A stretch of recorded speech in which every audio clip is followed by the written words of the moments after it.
Well, thank you both for joining us here today. And thank you for publishing your work with Context. We're thrilled to have you as a part of the summer issue. And so having discovered it, what then made you guys want to publish your ideas with Context? So when I wrote Ecotypes, the book that the data for the context piece is based on, my dream really was to create something that a non-specialist audience could read and engage in and see themselves reflected in.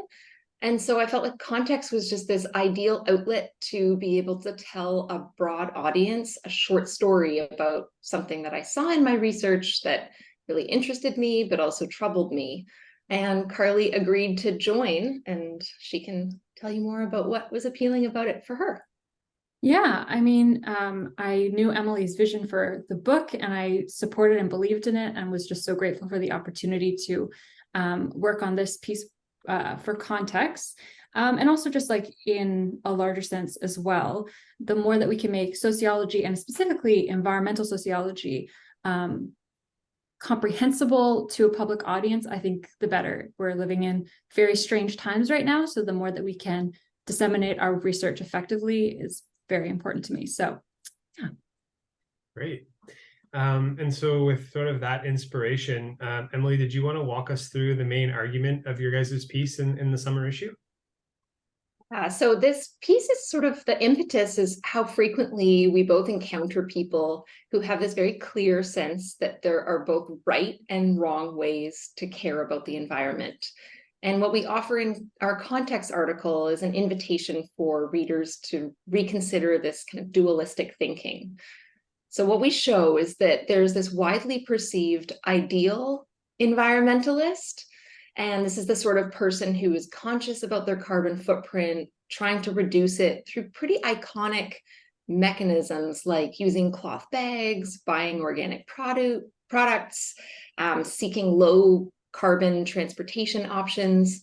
But rather than approach this ideal environmentalist from thinking about what motivates someone to adopt that sort of lifestyle, we look at how it fits into a status hierarchy.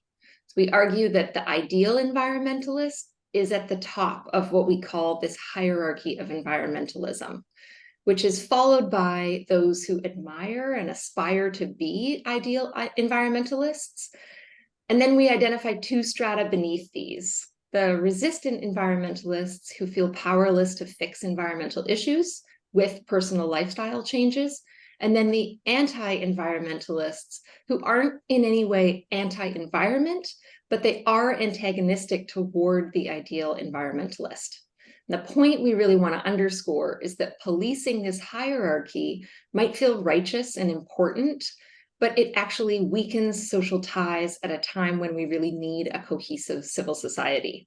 So to answer our titular question, yes, people who drive trucks also care about the environment, but they tend not to respect the ideal environmentalist. Yeah, that's such interesting framework you've laid out for. And so, Carly, how do you think the ideas from this piece are relevant to the broader public? I see the thrust of our argument, as Emily just articulated it, being an important piece for people to start to recognize each other and different types of environmental care, right? I think within the hierarchy, again, it's easy or for us nearer to the top, as a lot of us, are in liberal circles, to disregard or to devalue the other. Whereas I think that this piece is an important moment in order for us to reflect on the different ways that people do care about the environment through their actions. Yeah. Anything you want to add to that, Emily?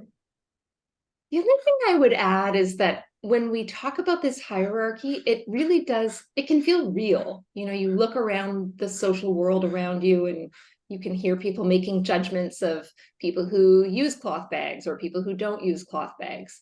And so I think the reason we see this as so relevant to the broader public is because the hierarchy of environmentalism is 100% socially constructed. In other words, if people's beliefs changed, the hierarchy would change. And so that is something that each and every one of us can do to actually create a stronger public that is in a better position to tackle environmental issues.